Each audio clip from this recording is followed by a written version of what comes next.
Timbers, and I'm the director of Beetlejuice the Musical. Normally, when you say an experience on a show has been a roller coaster, that usually refers to histrionic personalities, bad behavior, a kind of all-about-Eve-like environment, or Smash if that's more your thing. But the roller coaster of this show has been buoyed by a group of wonderfully kind and supportive people on both sides of the stage, and I'm going to mention a few of them right now. While Beetlejuice could have easily shuttered after our short run in Washington, or after our opening night on Broadway, or after a certain well-known producer's lovely surprise for us in the middle of the Winter Garden run, or because of the pandemic, this musical has remarkably kept rising from the dead. Thanks to our incredible producers, Mark Kaufman, Kevin McCormick, Jamie Gerstein, Devin Cadell, Michael Bennett, and its wonderful, faithful co-producers and investors. Getting the word out about this strange and unusual musical took an army, and we were so lucky to have Callie Goff, Shelby Ladd, Mark Pope, and our very own TikTok superstar Presley Ryan leading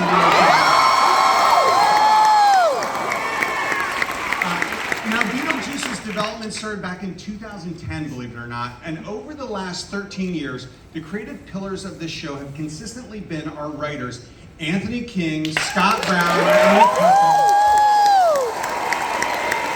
our musical supervisor, Chris Kuchel,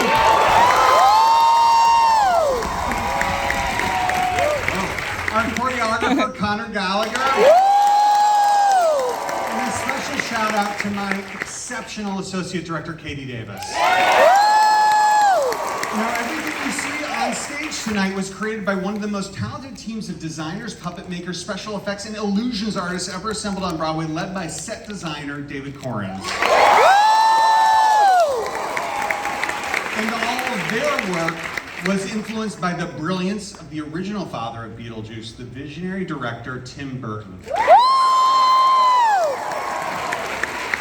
Keeping us all safe, happy, and monitoring the fidelity of the show nightly, we were lucky to have Rachel Botter and Maddie DiCarlo leading our stage management team, as well as the incredible crew, both backstage and in the Follow Spot booth, the musicians in the pit, and the Cracker Jack usher team out front. Finally, my final two, I promise. This incredible cast. I've never witnessed a more happy, talented, harmonious, and immensely kind group of actors. The authentic love they feel for each other and the joy they have performing this show just spills out into the house like Jeremy Chernick's copious amounts of dry ice. And they've been loyal. Let me ask you all a question. How many of you have been in part of some reading workshop or lab prior to this, for this show? I mean,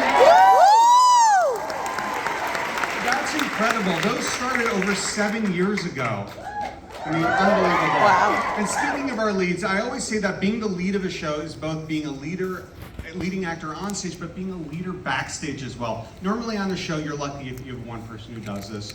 You're screwed if you have none. But to have all of your leading actors behave like this is unheard of.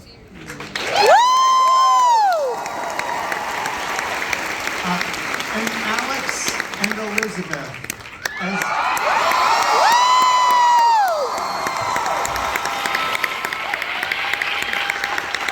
Delia would say, you are truly beacons of light in this world. And lastly, the reason we all get to do this is you. Since our very first performance in Washington to today, 1 million people have seen Beetlejuice the Musical live on stage. These songs have been streamed 3 billion times. As an audience, you are statistically quite a bit younger than the average Broadway audience. And among you, you represent a statistically unusually large percentage of first-time Broadway attendees.